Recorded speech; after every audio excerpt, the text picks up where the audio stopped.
Baru-baru ini, Perdana Menteri ke-10 Malaysia, Anwar Ibrahim, ada mengemukakan usul berkaitan dengan kes pengubahan wang haram dan rasuah, di mana bank akaun bersatu dibekukan dan terlibat dalam kes pengubahan dan rasuah. Seperti yang dikatakan Azam Baki, akaun bersatu akan disiasat dan dibekukan buat sementara waktu untuk menjalankan siasatan berkaitan dengan kemana perginya dan dari mana datangnya wang bersatu. Jadi hari ini, apa yang dikatakan di dalam media, 5 bank utama di negara berada di bawah pemerhatian Suruhan Pencegahan Rasuah Malaysia SPRM selepas akaun bank-bank berkenaan digunakan oleh sindiket penipuan antarabangsa untuk membuat transaksi wang haram ke luar negara sehingga mencecah RM 1 juta sehari. Wow. RM 1 juta sehari.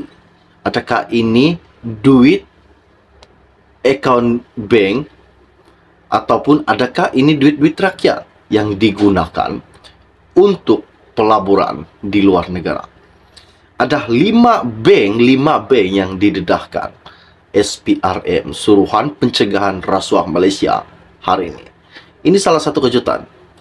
Siapakah dalang sebenar dalam pelaburan yang didedahkan SPRM dan akan diambil dan akan disiasat berkaitan dengan membuat transaksi yang mencecah RM 1 juta sehari dilaburkan di luar negara? Di manakah mereka labur?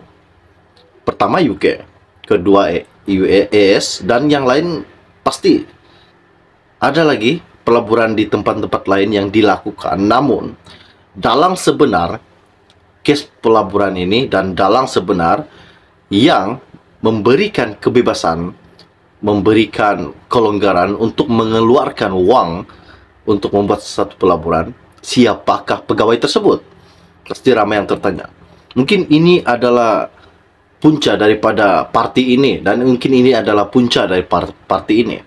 Jadi pastikan Anda tengok video ini sampai habis supaya Anda tahu dari mana datangnya dan siapakah dalang sebenar di kelima-lima bank yang disiasat SPRM pada hari ini. Wow, ini sangat mengejut buat seluruh rakyat Malaysia. Oke, baiklah. Baru saya dapat info ini sebentar tadi. Saya ambil daripada Malaysia Kini. Ianya berkata, laporan SPRM baru-baru ini, 5 bank utama disyaki transit wang haram. Wow. Seperti yang saya katakan tadi, siapakah dalang sebenarnya? Siapakah yang membenarkan pengeluaran dan sentiasa mentransit RM 1 juta setiap hari kepada UK dan AS? 20 kaki tangan bank terlibat, termasuklah juru audit dan pegawai kuanta hadapan bagi memudahkan sindiket membuka akaun. Akaun ini digunakan oleh sindiket untuk mengutip wang tunai yang didepositkan oleh mangsa penipuan. Siasatan SPRM mendapati kebanyakan mangsa dikenali pasti sebagai warga Australia dan United Kingdom. Pegawai bank itu juga dilaporkan akan menutup mata terhadap sebarang laporan transaksi mencurigakan pada akaun bank berkenaan. Peranan pekerjaan bank itu menyebabkan sindiket penipuan mampu mengaut keuntungan kira-kira RM 200 juta hanya dalam tempoh 3 bulan. Wow. 1 juta sehari transaksi dilakukan. Selama 3 bulan, diorang boleh mendapat keuntungan sebanyak 200 juta ringgit. Ini sangat mengejutkan. Siapakah dalang sebenar? Pastikan Anda ikut video ini sampai habis. Sebagai balasan, mereka dibayar antara Rm1.000 hingga Rp2.000 bagi setiap akaun bank yang berjaya dibuka untuk kegunaan sindiket. Menurut sumber, akaun berkenaan hanya digunakan untuk tujuan transaksi kerana sindiket akan segera mengalihkan uang yang didepositkan ke akaun milik sindiket di Hong Kong. Sumber berkata, bank-bank yang dikesan terbabit dalam operasi sindiket penipuan antarabangsa ini kesemuanya beroperasi di ibu negara. Dianggarkan 20 hingga 30 akaun bank digunakan pihak sindiket dan akaun berkenaan akan ditutup selepas 3 bulan sebelum akaun baru dibuka mereka. Sumber itu juga berkata walaupun hanya pekerja bank yang dikenal pasti terbabit, SPRM akan tetap memantau operasi bank berkenaan.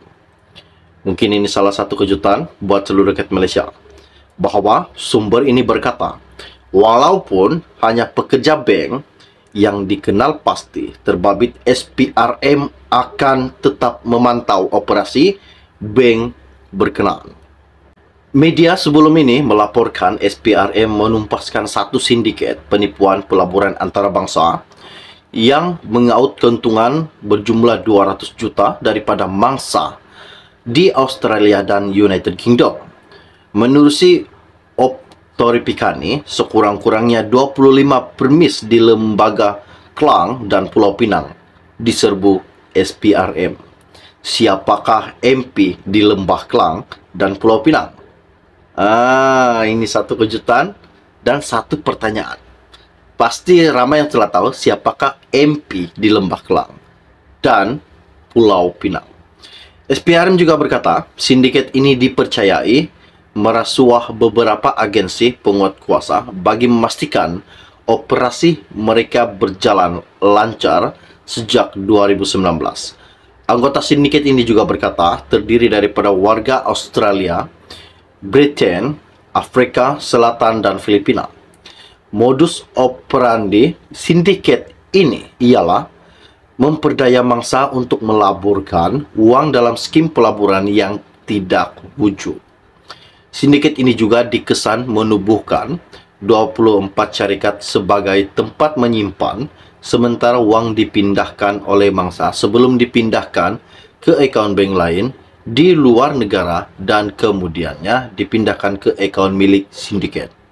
Sindiket dikesan berkomunikasi dengan mangsa menggunakan platform Voice over Internet Protocol VoIP bagi memperdaya mangsa.